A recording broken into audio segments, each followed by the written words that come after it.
টপিক্সের নাম জৈব যৌগের প্রাচুর্যতা। জৈব যৌগ কেন এত বেশি, 80 লক্ষেরও বেশি কেন? যদিও 1815 সালে মানুষ বিশ্বাসই করতো যে জৈব যৌগ শুধুমাত্র মানুষের দেহ বা প্রাণীর দেহ থেকে পাওয়া যায়। 3টা কারণ। 1 নাম্বার কারণ ক্যাটেনেশন।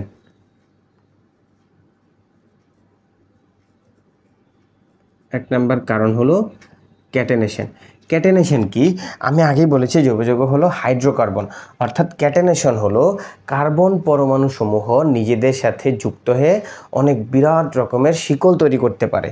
অর্থাৎ কার্বন সমূহ, জৈব যৌগের যে কার্বনগুলো থাকে, কার্বন সমূহ নিজেদের সাথে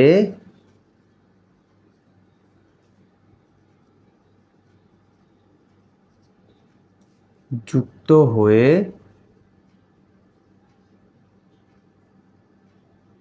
বিরাট শিকল তৈরি করতে পারে।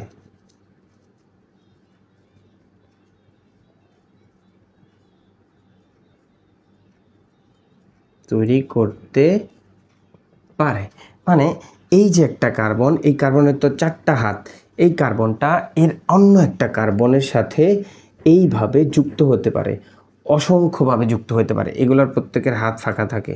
এই ব্যাপারটাকে মূলত বলা হয় ক্যাটেনেশন, অর্থাৎ কার্বন সমূহ নিজেদের সাথে যুক্ত হয়ে বিরাট শিকল তৈরি করতে পারে। এইটা একটা কারণ হলো জৈব যৌগের প্রাচুর্যতা। জৈব যৌগ কেন 80 লক্ষেরও বেশি, একটা কারণ। যেমন আমাদের বইয়ে একটা এক্সাম্পল দেওয়া আছে, যেটা হলো বুকমিনিস্টার ফুলারিন, যেখানে বুকমিনিস্টার ফুলারিন বা বাকিবল,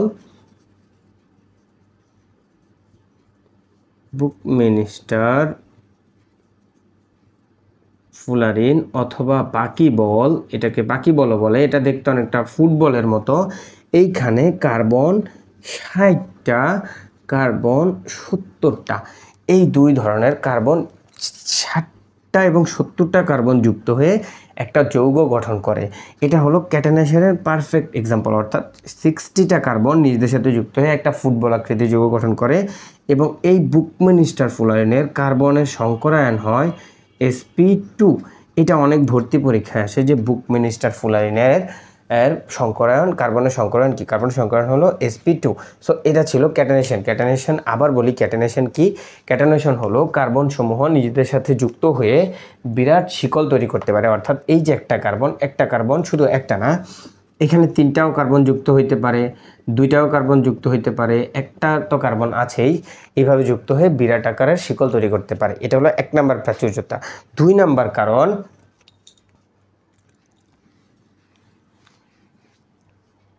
জৈব যৌগের প্রাচুর্যতার 2 নাম্বার কারণ হলো সমানুতা। সমানুতা কি? সমানুতা হলো, প্রথমে আমরা সমাণু সংজ্ঞাটা পড়ি। আণবিক সংকেত একই, আণবিক সংকেত একই কিন্তু গাঠনিক সংকেত ভিন্ন,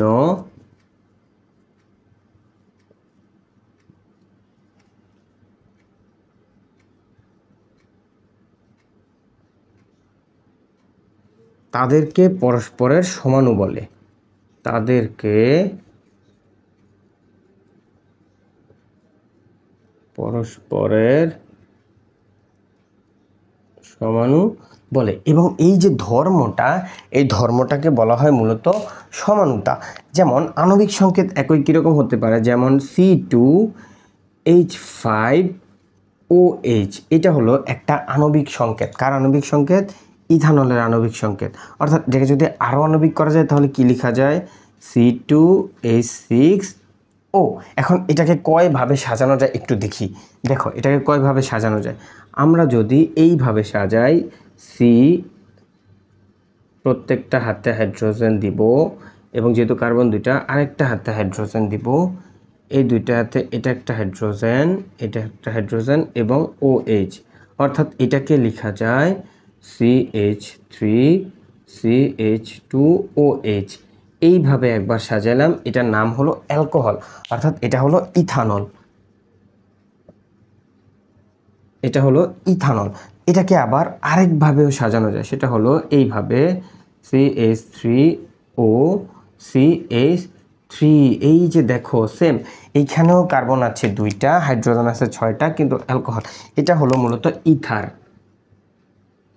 এটা হলো ইথার। তাহলে দেখো তো এইটারও আণবিক সংকেত হয় কি C2H6O, এইটারও হয় C2H6O।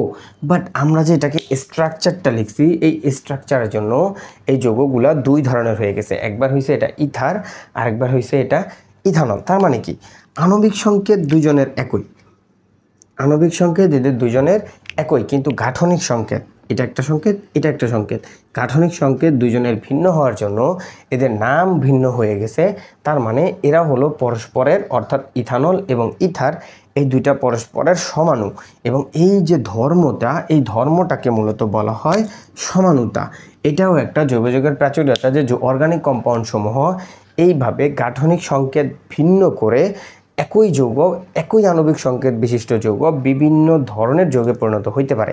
এটাও একটা জৈবযৌগের প্রাচুর্যতার কারণ। এটা হলো 2 নাম্বার। 3 নাম্বার একটা আছে, এটা মুছে দেই। 3 নাম্বার কারণটা হলো পলিমারকরণ। পলিমারকরণ কি? পলিমারকরণ হলো একটা যৌগ নিজেদের সাথে যুক্ত হয়ে বৃহৎ আকার শিকল, বৃহৎ বড় যৌগ গঠন করতে পারে। 3 নাম্বারটা হলো পলিমারকরণ। পলিমারকরণ কি? একটা ক্ষুদ্র অণু অসংখ্যবার যুক্ত হয়ে বৃহৎ আকার যৌগ গঠন করে। যেমন আমরা যদি ইথিন লিখি, এটা হলো ইথিন। এই ইথিন অণুসমূহ অনেক সংখ্যক যুক্ত হয়, অনেক সংখ্যক যুক্ত হয়ে ইথিলিন তৈরি করে। ইথিলিন, অর্থাৎ এটা হলো ইথিলিন,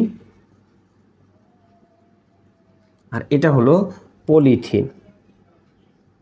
আমরা যে বাজারে পলিথিন ব্যবহার করি, এটা হলো মূলত পলিথিন। অর্থাৎ পলিমারকরণ বিক্রিয়া কি? পলিমারকরণ বিক্রিয়া একটা মনোমার, এই যেটা থেকে পলিমার তৈরি হয়েছে তাকে বলা হয় মনোমার। অর্থাৎ যার থেকে পলিমার তৈরি হয় তাকে বলে মনোমার, এবং যেটি তৈরি হয় সেটিকে বলা হয় পলিমার। যেটি থেকে তৈরি হয় সেটিকে বলা হয় পলিমার। তাহলে পলিমারকরণ বিক্রিয়া কি? একটা ক্ষুদ্র অণু, এটা একটা ক্ষুদ্র অণু, এটা n সংখ্যক বার যুক্ত হয়েছে। একটা ক্ষুদ্র অণু n সংখ্যক বার যুক্ত হয়ে একটা বৃহৎ যৌগ গঠন করে। বৃহৎ অনেকগুলো ইথিলিন, অর্থাৎ n সংখ্যক ইথিলিন যুক্ত হয়ে পলিথিন তৈরি করে। আর পলিমারকরণ বিক্রিয়া যার থেকে পলিমার তৈরি হয়, অর্থাৎ যেটা অনেকগুলো যুক্ত হয় সেটাকে বলা হয় মনোমার। আর যে পলিমারটা যেটা অনেক বড় যৌগ গঠন করেছে তাকে বলা হয় পলিমার। অর্থাৎ ইথিলিনের পলিমার হলো পলিথিন, আর পলিথিনের মনোমার হলো ইথিলিন।